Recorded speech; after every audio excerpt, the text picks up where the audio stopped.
Welcome to Expelling Expulsion in New Jersey Community Child Care Centers, a statewide study. First, I'd like to start by saying that yes, an infant, toddler, or preschool child can be expelled from their early learning setting. In fact, they're 3 times more likely than their high school counterparts to be suspended and expelled.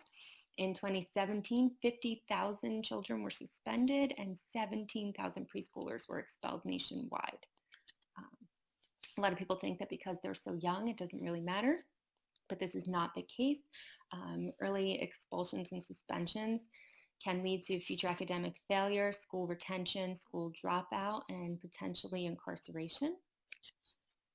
So we decided to look in our state at community child care centers, which is the setting where about 40 to 50% of our students spend their time.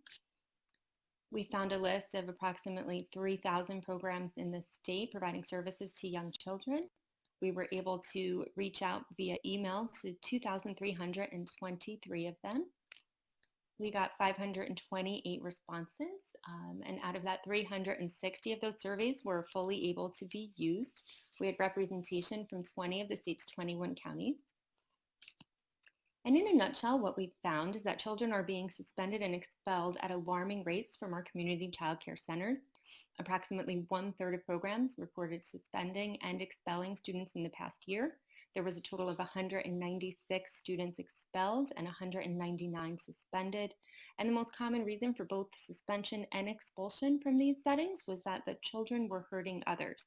Nearly half of programs reported telling a family that their child was not a good match without actually forcing them to leave, so more of a soft expulsion. Children of color were found to be at disproportionate risk for both suspension and expulsion.